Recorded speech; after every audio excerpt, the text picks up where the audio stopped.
Morning. Morning. Okay. Nina, unmute.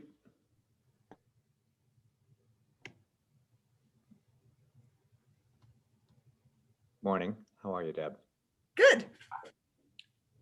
Thank you for sending me the phone-in number. I didn't see it on the agenda, so I was sort of scrambling. Oh, and it might have been missing. It's all right. You solved the problem. No accusations necessary. Sorry. No worries. Morning, Suzanne. Nice to see you again.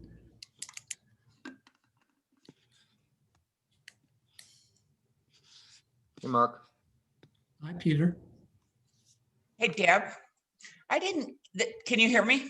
Yes. Okay. I didn't see the normal agenda announcements come off of the community server. Did this get posted? The agenda get posted as normal on the county server? You mean on our website? Well, yeah, I guess that, yeah. Because Yeah, I mean, it was posted on our website because we had to update it yesterday. So I usually get emails that say an agenda's been posted. Didn't get any of that this month, and I'm just hoping that the rest of the community got whatever notices they look for. yeah, I thought I got one from communications, but I will not swear to it. Okay, whatever, it's done.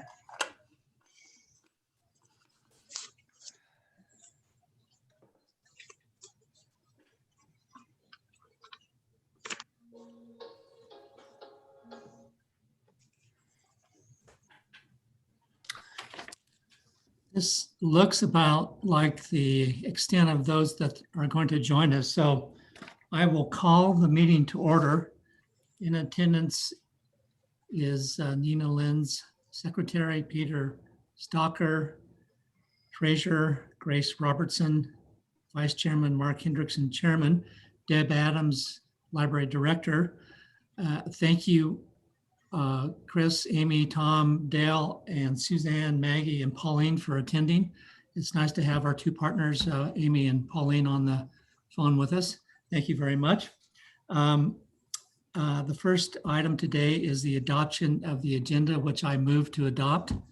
I'll second that. Any further discussion? All in favor, say aye. Aye. Aye. Opposed? Unanimously carried. Next on the agenda is public comment. Do we have any public comment today?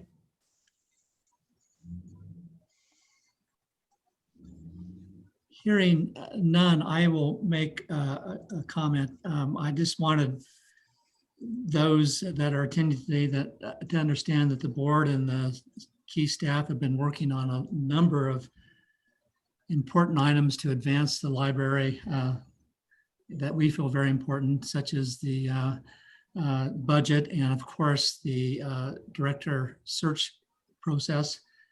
I understand that some of the changes and some of the normal package that we present to you customarily is not presented today. And I want you to know that we acknowledge that, and also to know that we'll be working very hard in the future to ensure that the package that you probably have been accustomed to receiving is complete. There were certain items that just got in the way this time that couldn't be helped, but I want you to know that we acknowledge that and that we'll be working very hard to present a full package next time around. So thank you very much for your patience on that respect. Thank you. Next on the agenda is the correspondent report. We have one letter from Ms. Deborah Schlinger. I believe we did respond to that letter. Is that not correct, Nina? I spoke with Debbie and then sent her an email just to remind all of us that I had done that. Okay, thank you very much. And I can include Nina's response in next month's correspondence report so everybody can see. Yeah, that'd be great. Thank you, Deb. We do not have minutes to approve today. there were, I guess, as I understand, a mix-up between who was supposed to do the minutes and one of those finger salutes that. Deb actually was able to pull those out of the hat. So they are in front of us. Yeah, I have them on my. I didn't see them. I apologize for that. And once again, I'm sorry, these are still very abbreviated minutes. I know that you want more detail. And Amber, our administrative assistant, she is prepared to do that for this meeting. So you'll see more notes about the conversations in the minutes. But I think you also noticed we did an upgrade in terms of meeting recordings. Meeting recordings are now getting posted to our website pretty much day of. As soon as we've got the recording available, we're posting it on our website. So in case everybody, needs that information, it's there pretty soon after. Okay. Has everyone had a chance to look at the minutes that have been posted? Yes, I have. Okay. I was not in attendance at that meeting, so I cannot vote, will not vote, but I would entertain a motion to accept the minutes that have been posted. I just wanted to note there's no notice of us discussing process for the director, so we should probably just add that. So yeah. That we know that we did do that at that time. Okay. And I'm happy if we want a little color, I can go back to my notes to add to that. All right. But other than that, I think they're in order. And thank you, Deb, for helping me. I'm sorry. Do we want to wait until next meeting to approve them, or approve them subject to your addition of the recruiting process? May I make a suggestion that we approve these subject to amendments listening to the tape between now and the next meeting, and if we have to that we do that, because somebody can listen to the tape and see what else we didn't capture. Okay. Peter made a motion subject to his last statement. Do I have a second? I'll second that. Further discussion? All in favor say aye. Aye. Aye. And I abstain. Thank you. Okay, consent agenda. And before we get into the financial, you'll notice that the financial statement is not present this meeting. There was a situation where the county payroll didn't give us the entry, and then the person at Teton who makes the entries for the library had a death in the family, and he's been out 2 weeks. So we'll include those financials in next meeting's package as well. But having said all that, does anyone want to speak about the financial? It would be helpful, Deb, if you could speak to our January financials, while we don't have the details of them. So I did still do a staff report on all of the categories outside of salary expenses.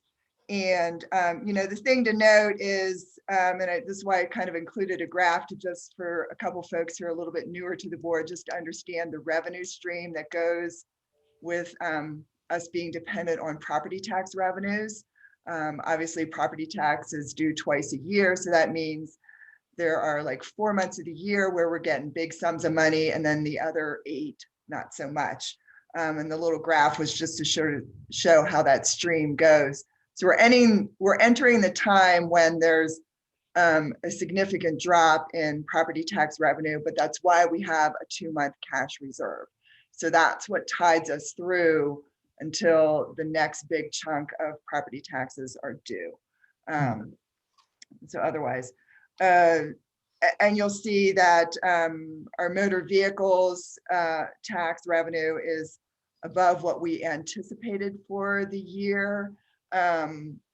Again, that's not as easy to predict how that's going to turn out over the course of the year.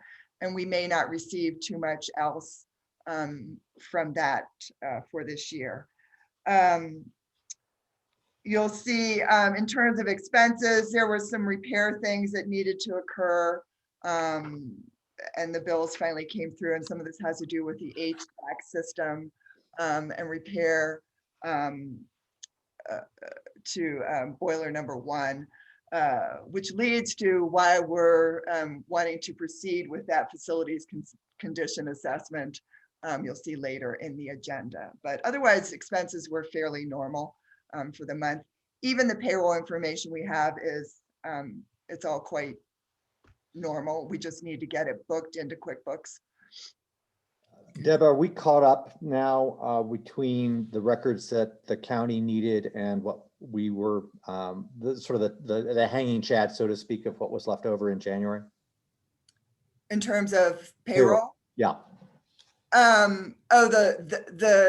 Fixing the different. I think there were a couple of employees that had a pension and. Yep. We're caught up. We've caught up on that. I mean, they have an excellent payroll clerk and she's gone through all that.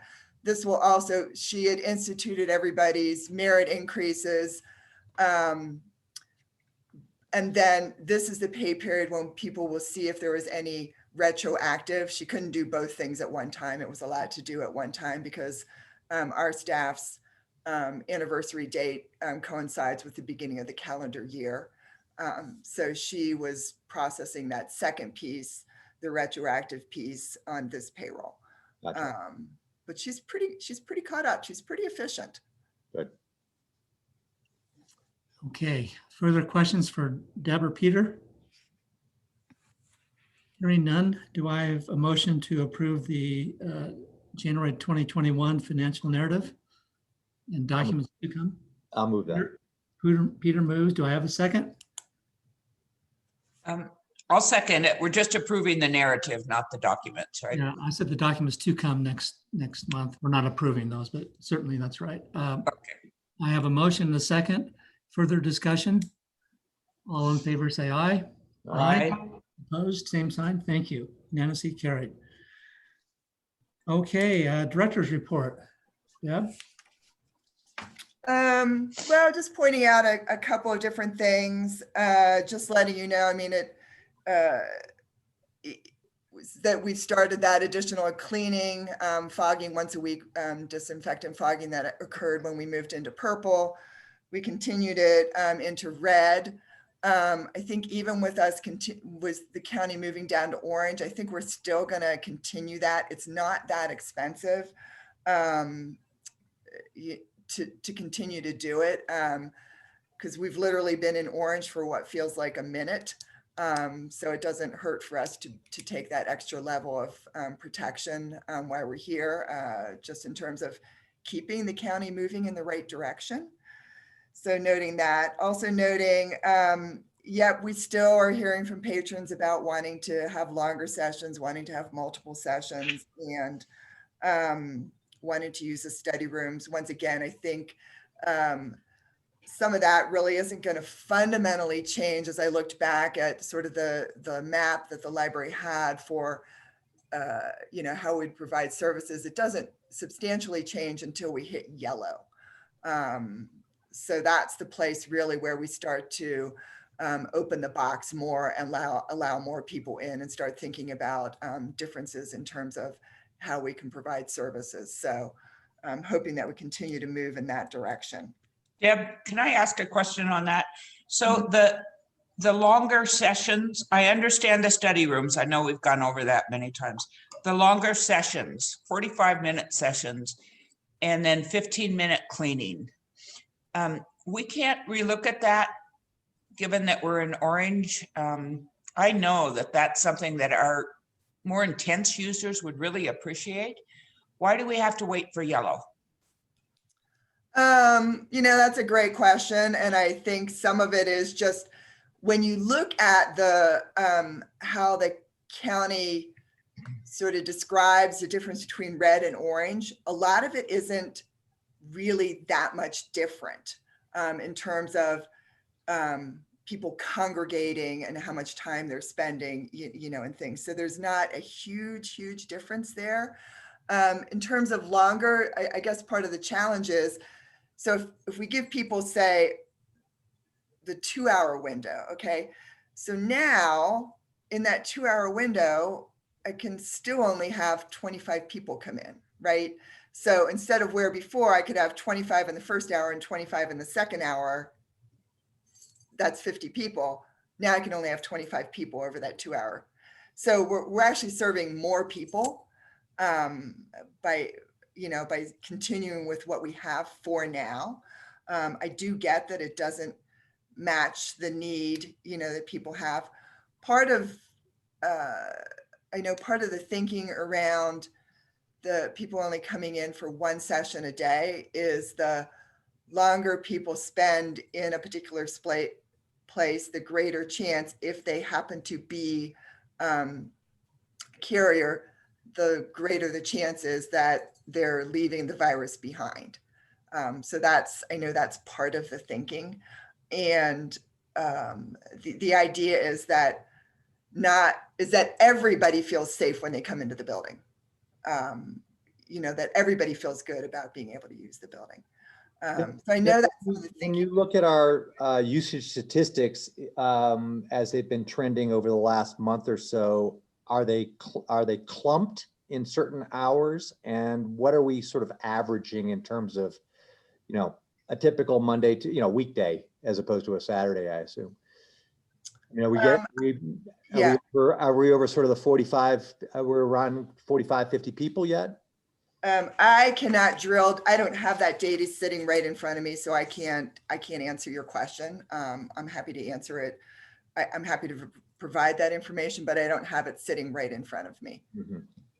And the hour by hour, we're not collecting that information. Our current door counter doesn't parse out the information that discreetly. I thought so. When one comes in, the person who's sitting at the greeting desk, they are marking the people that are in it by. I mean, it's sort of a hand chart, is it not? Going in. I know it may not be completely accurate, but it would be great. You know what? It would be great if we could look at that and see if we're now getting clusters and whether that might help us to look at adjusting what we're doing based on. All of a sudden we're getting this rush at 1 o'clock or at 3 o'clock, or maybe we're not, but. We haven't really hit our limits yet. Yeah. So, yeah. So when you say that we're giving more people access to the building by 45-minute sessions, allowing more people to make sessions, are we really hitting that 25 limit ever? My observation is we're not coming close to that. Right, we're not. So the question is, you know what, why don't you let us take a look at this? Because I think there's some bigger topics maybe on the agenda, and rather than us getting into the weeds in terms of what's the best plan, why don't you let us do some work on that and come back to you? Because again, literally, I feel like we've been in orange for about a minute. And so, I mean, there wasn't really any substantial change being called for in what we'd already mapped out. That'll work. That'll work for us. Just as a different side of things, if it could be extended, it would be easier on your employees. It would save them cleaning time, I would imagine, but we'll wait for you to come back. That's fine. Thank you. Okay, we have the foundation report in the package. And Mark, before we go to that, can we let Deb finish her director's report? There's a couple of other items that are on there that I think it's worth bringing up, like our MOUs with all of the county departments and other things. I'm sorry, I missed that. Go ahead, please, Deb. Just a short follow-up that we're in the process on the memorandum of understanding with county HR.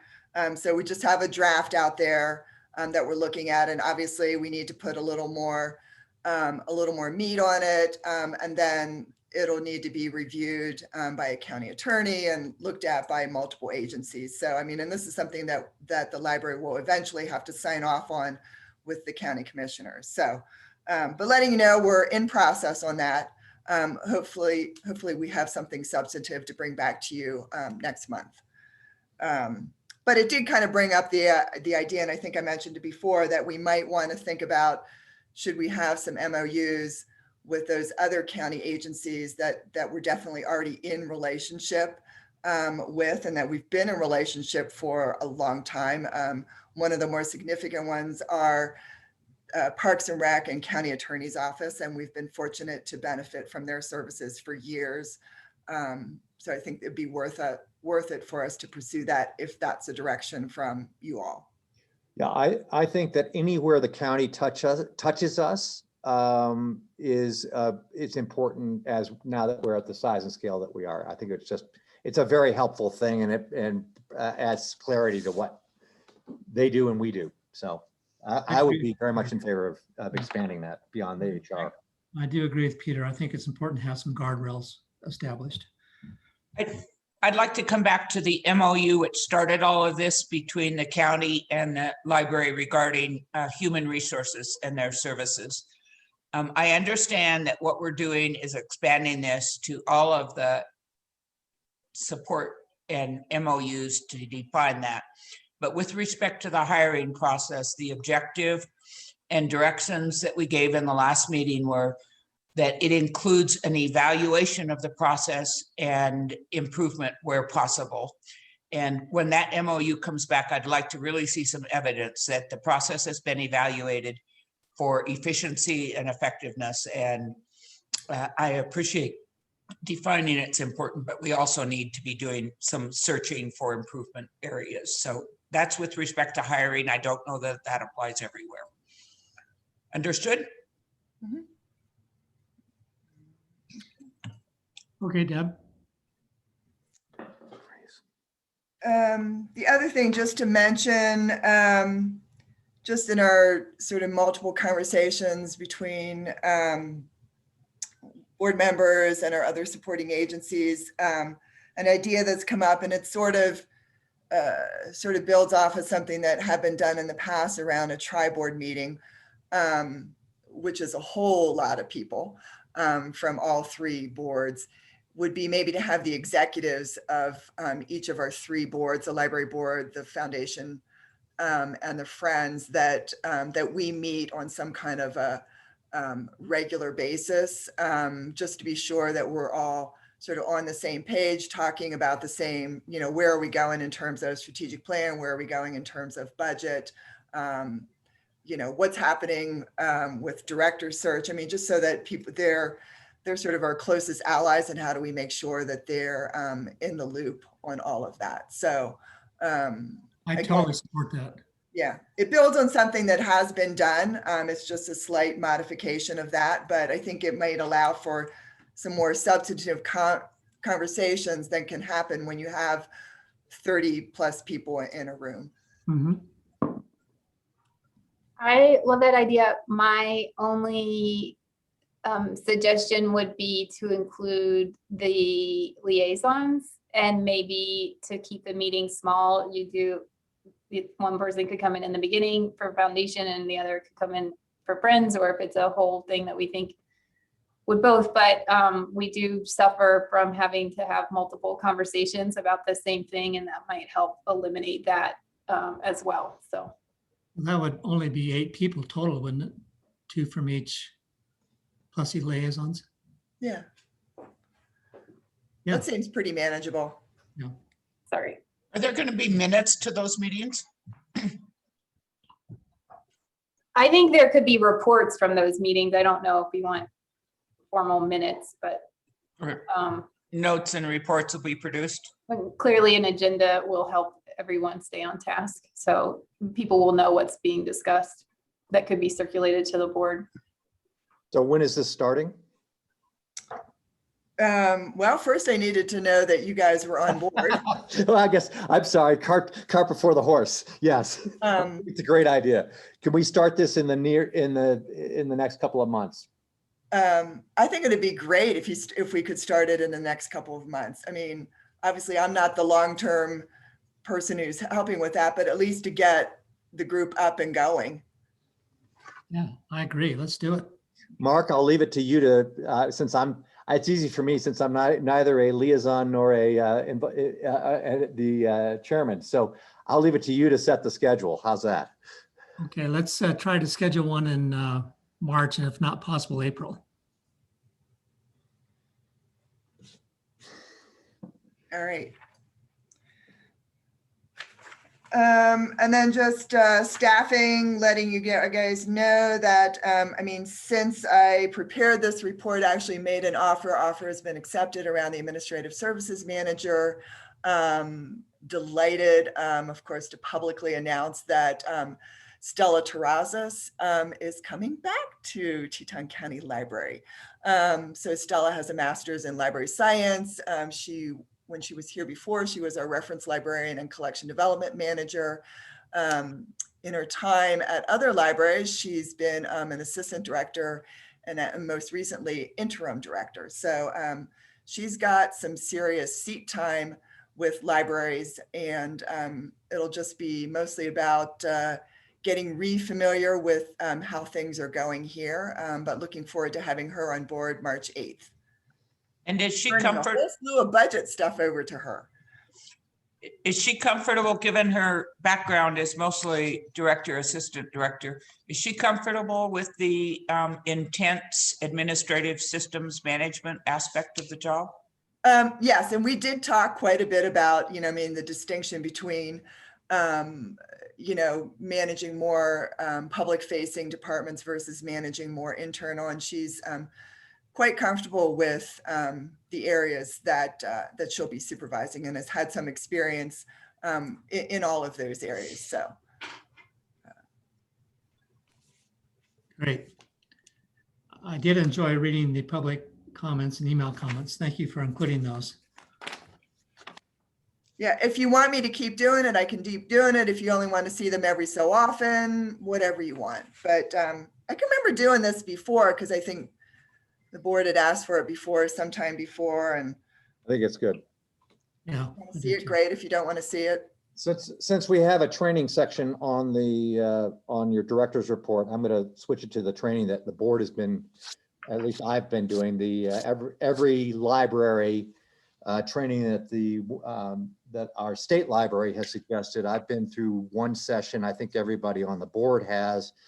And we've got our second sessions coming up, and I found them to be quite helpful. Actually, they've been quite good.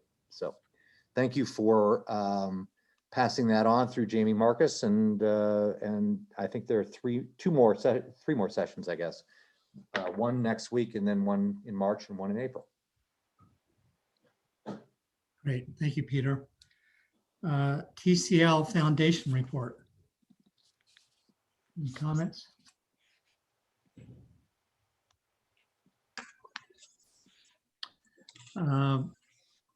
We have Amy and Pauline and Maggie on the phone. Do you have comments about your report?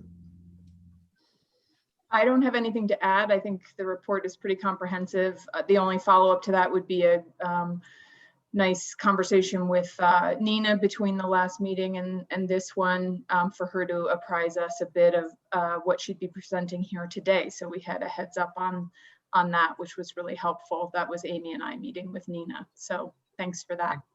If you have any questions, I'm happy to answer. Questions for Pauline? Hearing none, do we have I didn't see a friends report. Did I miss that, or was it? No, and they're in between meetings.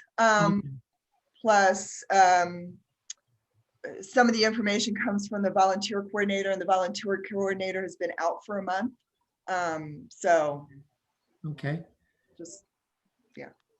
I would imagine Pauline's report is the same as yours, Nina, on the liaison report. Almost exactly. Okay. Couldn't have said it better myself. Okay, thank you. And we have probably don't have a friends report then. If that's right, let's move on to you, Nina, and Director Recruiting. Okay. A lot has happened in the last month. I'm going to try and move through it as quickly as possible and give everybody a comprehensive update. Many of you have heard this before, But clearly we have an audience today who may have not. So bear with me if it sounds familiar. So over the last month, I've done my best to try and talk to as many people as I possibly could and listen to as many different voices, including those who have written in, those who have written to county commissioners, as well as chat with some representatives from the Defenders of the Library group. And in all of that, really hearing some themes across the board in a desire to have a more open hiring process, as well as a lack of trust of the board in hiring a director, a lack of trust for the county in hiring a director, a lack that they would like to see more library expertise in our hiring committee and more outside involvement from stakeholders. I took all of that in, and so today I think I would propose to the board a recommendation to include on our selection committee, if at all possible. All of these things require participation at a level from those who would be need to commit to a long-term commitment of participating on a selection committee. So bear that in mind. That we would include someone from the more national backgrounds in libraries. We have chatted with a few people that have given us some names of members that could be willing to participate for that, and include a local stakeholder as well. Those two members would be full participating members of the selection committee, going through the process, looking at applications and reviewing those, whittling down a list of participants to be interviewed, and then move forward as well on interviewing and selecting the next director. I think I'll stop there, let you guys talk about that if you want to. Yeah, well, Nina, I'm fully supportive of that. I think it's a great idea. And we've certainly heard from lots of constituents that have expressed very strong feelings and very good points. So I am a proponent of what you are seeking and would recommend to the board that we move forward in as Nina describes. Yeah, I think, Nina, it would be helpful just to spend 30 seconds on the type of people that have been suggested to us who are on a sort of a national, I'm not looking for the names, but just that we are approaching on that have a national presence, if you don't mind. I don't. Essentially what Peter referenced, a training that we have been doing that has been put on by the Every Library Association, and we reached out to them to ask them for their recommendation and looking across their contacts to try and find someone who has significant library experience, diverse experience in hiring for various positions, leadership, mentoring. I'm sure I'm forgetting something. Essentially, someone who has done this on multiple occasions at multiple levels for very different organizations. I think this will lend, we know the challenges we have here, and I think it's always helpful to have an outsider's view on the process and allow us, may bring some experience to the table that could help us in evaluating as we move forward. Thanks.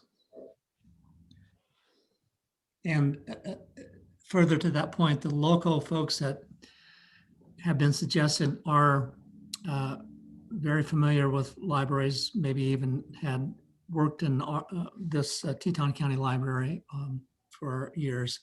So I think those folks will be very helpful as well. And Could we spend a second talking about time frame on trying to get these, what we've talked about in terms of time frame to get these people lined up? can I get to time frame at the end of this? Because I think there are a couple of things that may affect time frame as we move forward.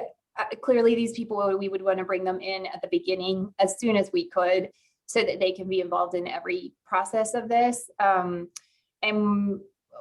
I do want to be clear that we will absolutely require them to adhere to the same standards that we would require, that are expected of all of the board members in confidentiality, codes of conduct, and respecting the process and the applicant's desire to remain anonymous if necessary. So until a certain point, of course.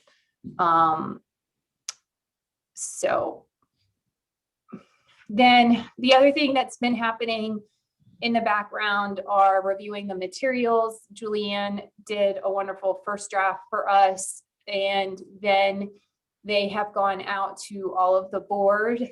I am grateful that, again, we were able to send out materials to many stakeholders who were willing to take the time to review those. I wanted them to see how we were describing, or how the description of the challenges was sort of written out on paper, and then some of the wonderful aspects of our library, and have them really take a hard look at that and make sure that they felt that it was direct enough and honest enough. And I received positive feedback on the majority of that. There were some edits and suggestions, and those have been taken in. And I think we've all reviewed that material more times.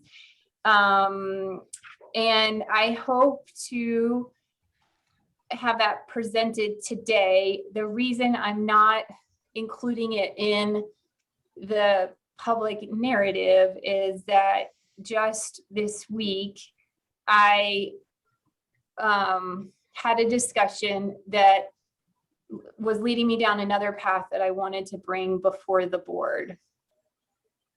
So in the conversations with the Every Library group, a discussion occurred around using a recruitment firm for this search. I am aware that we have John Keister as an option to us. This recruitment firm is not John Keister.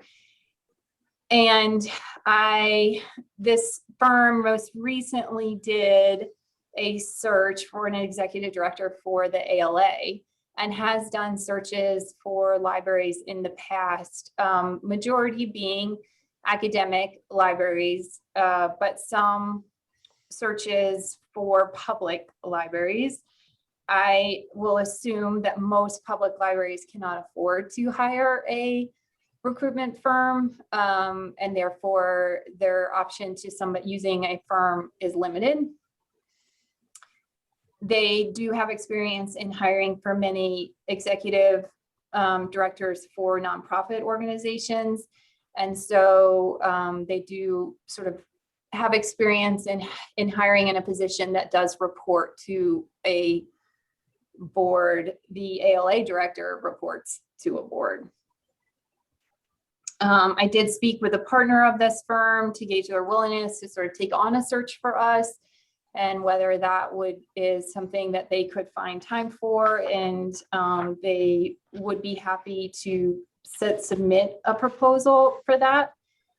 But I think it merits discussion beyond just me in moving forward. I mean, clearly the negatives will be obvious that the cost, there will be a cost associated with this, that this will extend our timeline by 1 or 2 months, depending on how quickly we can get going. I am bringing this to you later than I would have hoped in this process. And I apologize for that. If we do want to move forward with that, we will likely receive criticism for not using Keister, and possibly maybe we don't need a recruiter. The perfect candidate could land in our lap without much work. The positives in my conversations and in chatting with her is I think that this library has a complicated story to tell, and it could help to have someone out there telling that story for us. I would like to believe that I have time to call multiple libraries and recruit people throughout the Mountain West or San Francisco or anywhere in the world. The reality is I don't know that I do. And I think that this person or having a recruitment firm could help bring in candidates who are not at the time considering a move to consider that, and to consider moving to this community and to this library, and being able to take advantage of all of the wonderful aspects that we have here. And they have experience vetting executives who are also librarians and bringing a real leader to the table. And so I think I'll stop there and let you guys discuss whether you want to move forward in considering a recruiter. After looking at the history of the recruiter that we're considering, and we are talking about a specific recruiter at this point, their accomplishments are quite prestigious. And I really appreciated the fact that they not only hired librarian and library directors, but deans and CEOs, and the variety of leaders, just plain leadership that they recruited is a positive in their favor. And I like that idea. I'm totally supportive of, we need help to present our situation and our needs in the best possible light, and having a third person step in and help us do that at this point seems very advisable. Peter, I asked, is it probable that we can absorb this in our budget for the balance of this year, since those costs would be incurred this fiscal year? You're muted, Peter. Still muted. Sorry, Grace. Since we don't know, since it's really been a preliminary conversation that Nina's had, we don't know what the specifics are. I think until we find out some more about what the costs would be, I think the answer is probably.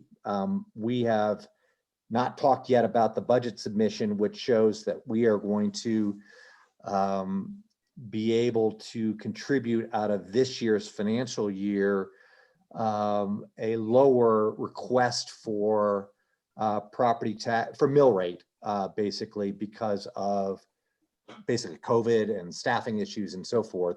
So I have not had the opportunity to sit down and talk with Deb in detail about that.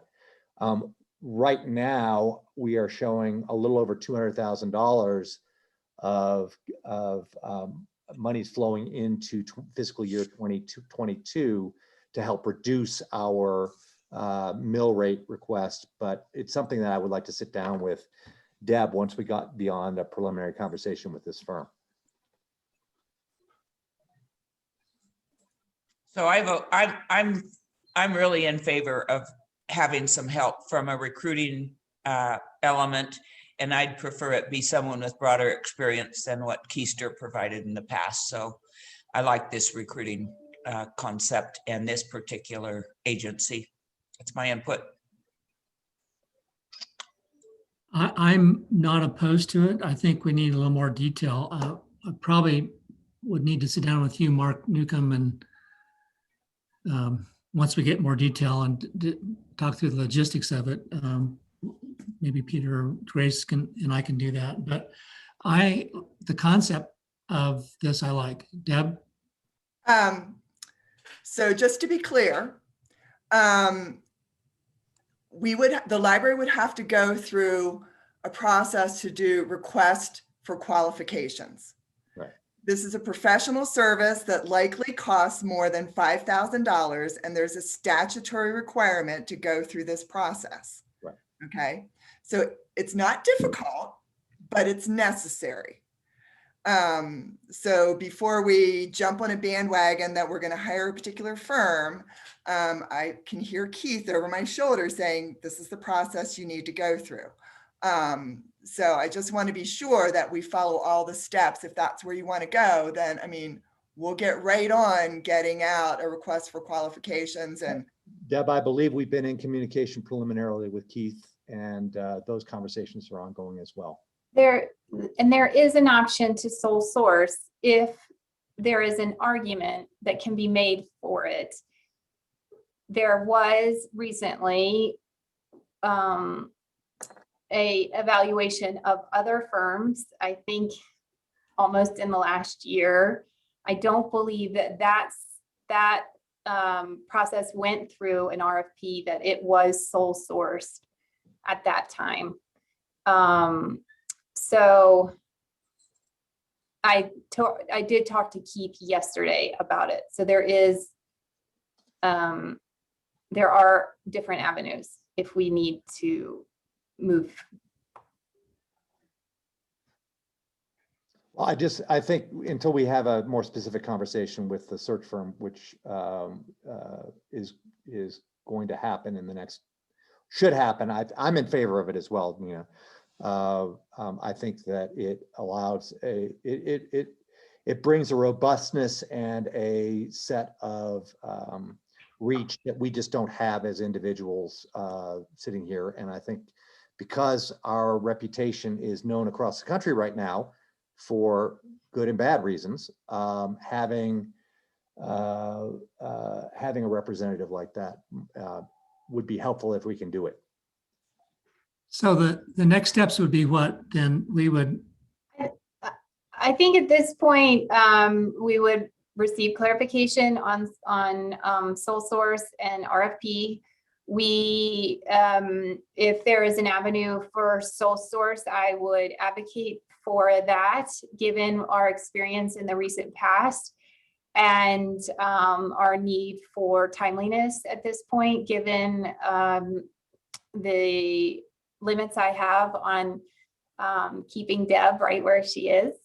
And I would ask them how quickly they could get us a formal proposal. And then I think, of course, whether you want to talk to them formally or as in a public board meeting, which I think is fine, or one-on-one, I think those would be my next steps. And I would want to move as quickly as possible, knowing my timeline at this moment.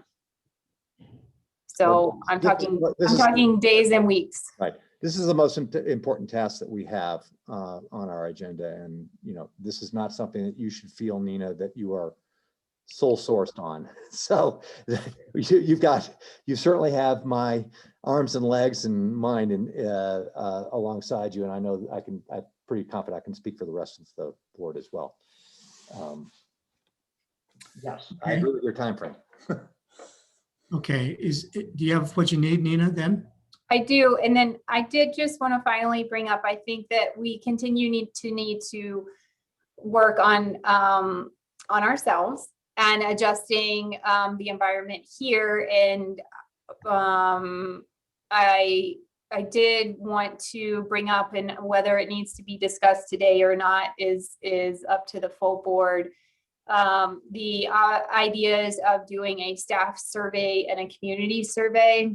A staff survey, I think, could be helpful in laying the groundwork for having a director who can come in and understand many of the issues that have been facing the staff. I mean, clearly we have had a lack of consistent leadership at the top, and I think we all know that, but I'd like to know more about what is underneath that and how we can change the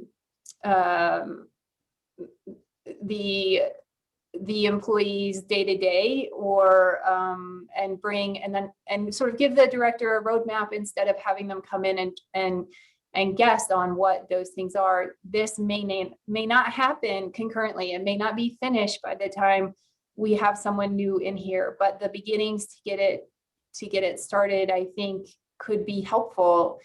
And perhaps a community survey could also be helpful. And while I recognize we can't do everything all at once, I sort of just want to put it out there that may be something we want to consider moving forward, in an opportunity to get to know the community and have that moving forward. I think it could be a great basis for moving forward in a strategic plan once COVID disappears, or if it never does. I don't know what the future holds, but I think it would be helpful to really understand what the community wants and needs from our library as well as we move forward, sort of laying a groundwork for a director to have more in front of them as they come in. I think it's a good idea. I think we have to be very careful with who, if we go forward, who we select to do it, because that is so key to have the questions framed correctly. So when they answer, we know precisely what they're saying. And do you have any firms in mind at this point, or I don't even know how we find one that? I have Betsy Bernfeld gave a recommendation. This is something I should state that doing a staff survey has been brought to me by several different voices. So please don't think that these are my ideas, but I've taken them in and I think that they could be useful. So I apologize for not saying that at the front. But Betsy Bernfeld had made a recommendation. I don't know. I mean, maybe the staff has a recommendation. Maybe they would like to take the leadership on this process and move it forward. I mean, in some ways, they know the answers they want to give to some of those questions. So perhaps that is something that Deb could find some leadership in the staff to really take on and have ownership of. Did Betsy have a firm that she recommended? She did, and I'm so sorry. I don't That's remember it off of the top of my head. I am happy to pass that along. Okay. I guess, from my perspective, it would be very helpful to understand, at least at the start or sooner rather than later. Maybe maybe I'm breaking up a process that should be a continuum. I think we have an immediate topic in front of us, which I'd be the staff has been through so much, and I would love to understand, as we develop questions for the new director interviewing process, what issues are on staff's mind that they would like as part of those questions, and whether that's captured in this staff survey. I just don't want to wait until June to get those questions, and we've already asked, been interviewing directors. So I don't know. I think getting their input sooner rather than later, at least when it comes to this search process, would be helpful. And I don't know how we want to capture that.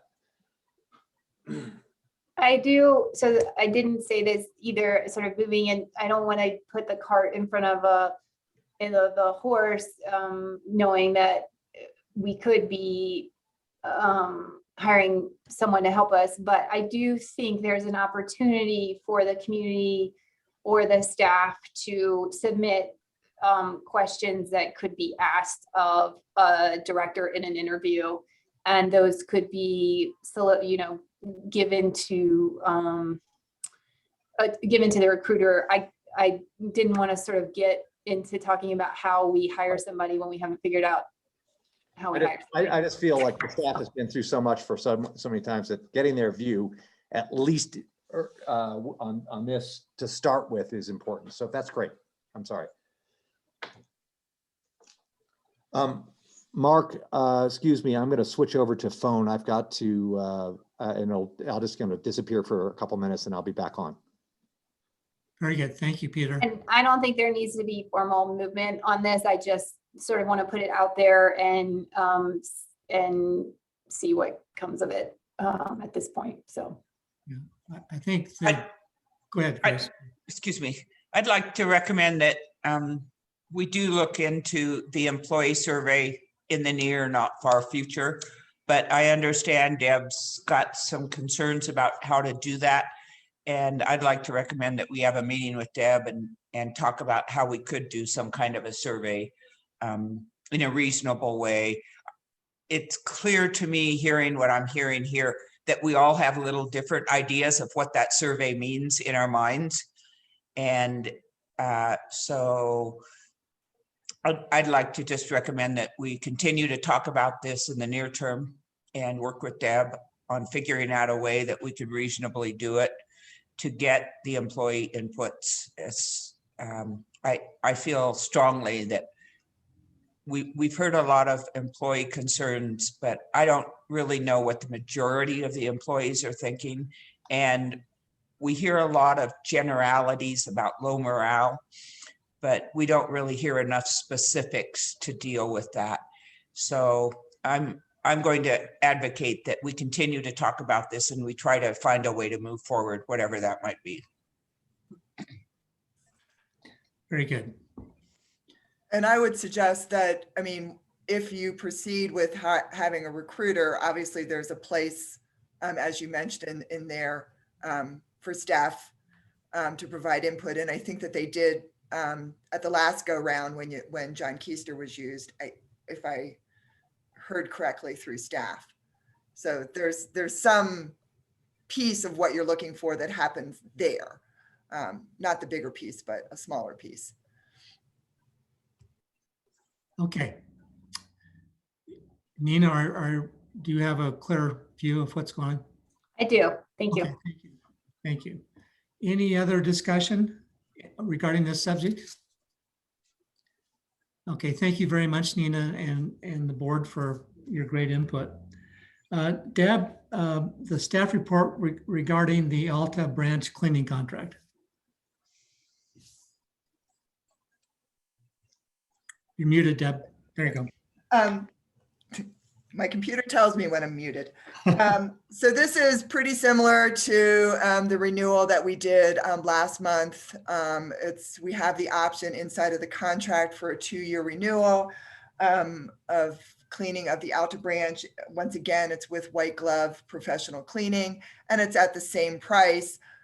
I can't think of a better reason to say yes than it's at the same price. And we are extremely happy with the service that they provide. Terrific. So Deb, when we go back to I saw that the specifics are for 5 days a week, et cetera. If we go back to a more new norm concept where we're open more hours, is that cleaning contract and the amounts, and I assume these amounts have gone into the budget, is that going to remain or is it going to increase? No, their cleaning contract will stay the same. So the Alta branch is still open the same number of days that it has been. So it's open. It'll stay the same. Every Saturday. It's the same. Thank you. Okay, further discussion? May I have a motion to approve the 2-year renewal of the Alta branch cleaning contract? So moved. I second. Further discussion? All in favor, say aye. Aye. Aye. Opposed, same sign. Unanimously carried.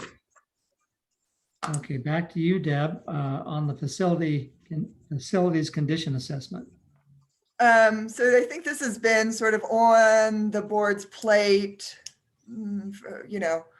with past directors, et cetera. And it just, we finally kind of dug our way through it. Have to give a lot of credit to our facilities maintenance coordinator, Kevin Chatham.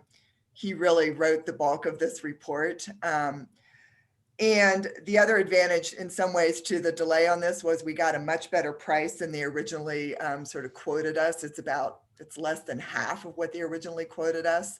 A part of this is we're piggybacking on, excuse me, 1 minute, I got to let Peter in to the room. So we're piggybacking on the fact that they're already doing this work for the county, which is why when I talked to Keith, I'm like, this is pretty much sole source because all of these facilities, including the library, are technically owned by the county.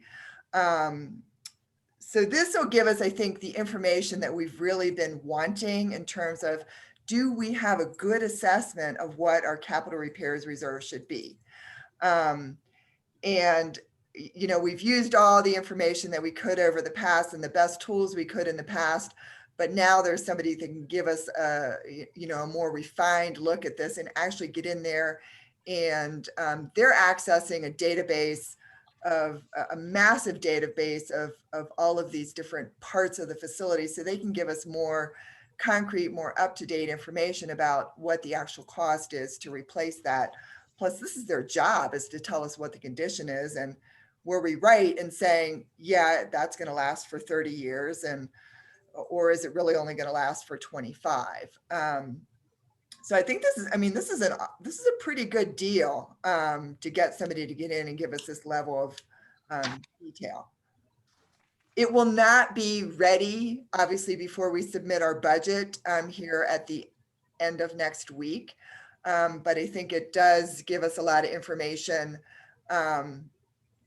you know, going forward, and we can adjust as we get the information. It will be complete before our budgets are finalized later this spring, though, won't it? It looks like Right. we'll have deliverables that'll let us really look at our capital requests. Assuming that if something really surprising came in, we might be able to address it.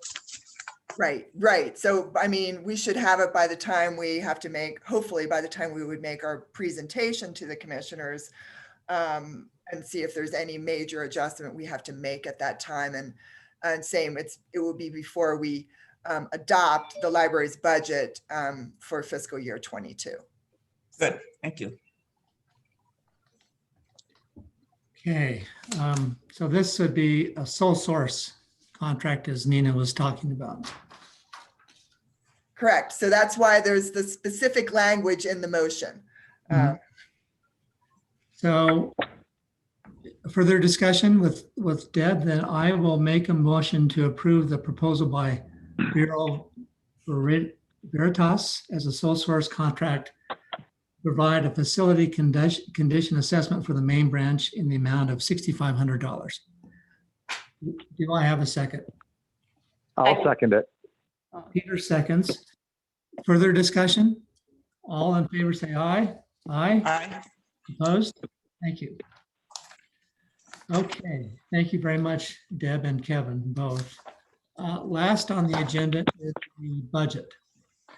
And I know both Deb and Peter have put their fingers in this, so I'll turn it over to you both. Well, I think Deb should present the budget as overview, and then I can comment on it after she does that. But she is the one who did such a good job at putting it together. Great. So does Stephen. Oh, digging through multiple spreadsheets in a workbook. It's like old home week. Got a ding going on there.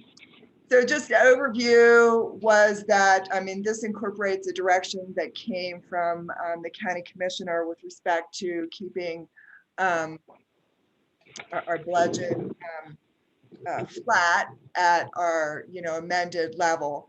And they said, but that doesn't mean that you had to keep salaries flat, because of course they approved a merit increase, and they also told us to budget for a merit increase in the coming fiscal year. Obviously, if we have additional information, they'll provide that to us throughout the budget cycle. But that, you know, their first look, they want to see what does it look like to have merit increases for staff. They also told us to be conservative in projecting our revenue. Now, our sources of revenue outside of property tax really aren't that big.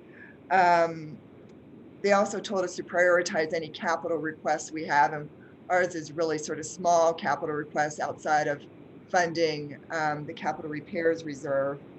They told departments that they could put in requests for new FTEs. We're not putting any requests in for new FTEs. So that's sort of the background piece to all of this. Our salary line does include, I mean, obviously we just are hiring the administrative services manager. I'll be looking to begin advertising for the youth services manager so that that position is on board before we summertime. We're advertised for a part-time library assistant in circulation services, and looking as we get close to summer to get back up to full speed with our other full-time library assistants, so that we're ready for summer, in hopes that by summertime we're in yellow and we're a lot more open and more people are able to come at any building. So in anticipation of that, I usually budget for an increase in health insurance, and that's not usually what the other departments do, and here's why we do it. So all the other departments are sitting inside of the general fund. So if an increase in health insurance occurs, they're able to manage that inside of the general fund. Once the commissioners set our mill, there's no additional money coming from property tax other than what is budgeted. But we have to be able to plan in case there is an increase in health insurance. It usually happens. And from past experience, the year that I was instructed not to do that was the year that we ended up with a substantial increase, like a 25% increase. We had to absorb $100,000 in our budget. So I'm only projecting a 10%. I think it's pretty modest. That's in there. We're looking to fund the capital repairs reserve both this year, in our current year, and in our coming year. So otherwise, when you look at, and then the other thing that I think is notable is, and as I've been saying, is I wanted some transparency in terms of the phenomenal support that the library gets from the foundation and friends, and be able to show the income we get from them and how they support the library. I'm curious where they support the library to raise the level of programs and collections that we have. So we're still following along the lines that we've been following for years, which is the county funds sort of all of the base level stuff. They fund the facilities, they fund the salaries, and like the repairs reserve. And what the foundation does is they're able to get in and provide that extra level of service with respect to programs and services.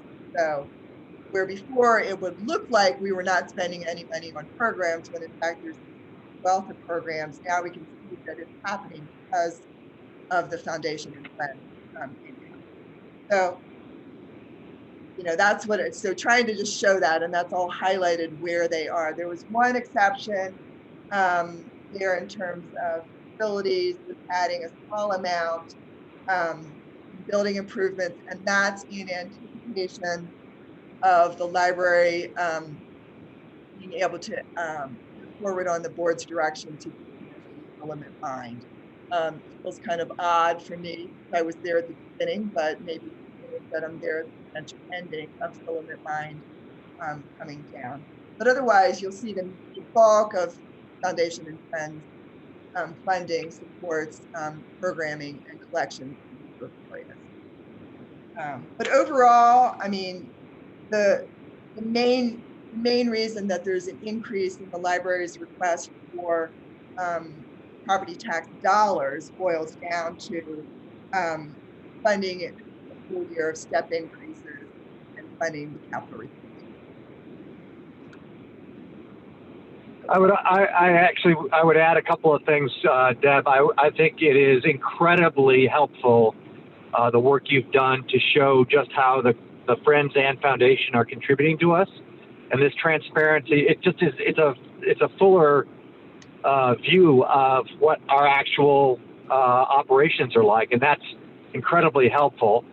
One of the things that I've noted in this budget is that by basically saving money from dropping an outside services firm from doing payroll and switching it into the county, we've been able to free up more operating dollars to put into our programs, which is quite good. So, I think there is a public sometimes misperception that efficiency in operations is somehow driving debt. We're trying to shrink the library. Quite the contrary. We're just trying to find, and I applaud you for finding ways that are able to transfer at less cost the same functions that we're doing to free up more capital to basically put into our programs and into our people. So thank you. Great. Deb, just a question from me on the very first page, the presentation.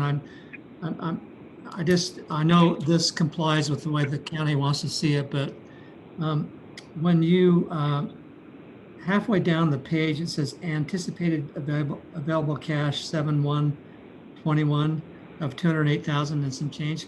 Where does that number come from? It's literally looking at all of the items from before that a certain amount of cash carryover July 1st, 2020, right? And then we, just sort of where, and in all the cash on hand there, some of that is already encumbered. So some of it is encumbered because it's been allocated to the capital repairs reserve. So it's sitting in the repairs reserve. Some of it is sitting in the cash reserve. So those are meant to be separate funds, right? So that money is encumbered, right? This is just the unencumbered cash. Right. So this is the unencumbered cash. So we haven't said we have to keep it aside because we have allowed. So if everybody wanted all of their vacation time paid out, here's the amount of money we have to have, right? Well, and Deb, isn't it true that it also comes from the fact that we have not had, as per our budget for this past year, we have had a reduced expense amount because we have not been as staffed as our revised budget for the fiscal year 21 has had us. So we have actually operated more. We have not expended as much as we anticipated in July of this past year. Exactly. Otherwise, we'd be sitting there with no money going into the coming year because the revenue and our expenses would have exactly equaled each other. So yes, so this is an underrun in operations. Right. Thank you.